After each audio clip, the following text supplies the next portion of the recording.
C'est définitivement l'un des sujets de société les plus débattus en ce moment, le rapport des Français au travail.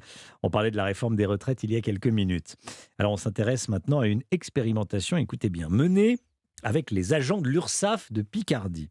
Pendant un an, ils vont pouvoir tester la semaine de 4 jours, tout en effectuant le même nombre d'heures, Margot Faudéré. Bonjour Margot. Bonjour, et c'est exactement ça, 36 heures sur 4 jours. C'est le test que propose le ministre des Comptes publics, Gabriel Attal, à ses agents, sur la base du volontariat, bien évidemment, aucune obligation, et le tout en conservant le même salaire.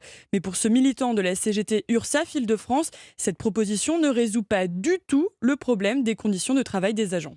La semaine de 4 jours, là, telle qu'elle apparaît, ça ne me paraît pas forcément la priorité au jour d'aujourd'hui. En tout cas, les collègues, c'est pas de ça dont ils parlent aujourd'hui. Ils parlent des salaires, ils parlent des retraites, ils parlent des dégradations et des conditions de travail. Quand vous avez des départs qui ne sont pas remplacés, forcément, la charge de travail, elle repose sur les collègues. Forcément, ça dégrade les conditions de vie.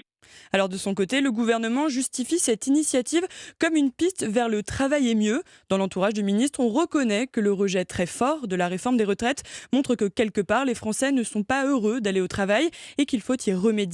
En tout cas, Romain, cette idée de la semaine de 4 jours n'est pas nouvelle. Elle est déjà testée dans d'autres entreprises, notamment dans le privé. Voilà, on travaille autant, mais sur 4 jours au lieu de 5. Et après, les modalités changent. On peut Ouais. toucher un peu moins ou alors on peut travailler plus pendant 4 jours. Bon, je pense que ça peut intéresser pas mal de monde. En tout cas, selon les sondages, beaucoup de Français s'y intéressent. Merci beaucoup Margot Faudéré.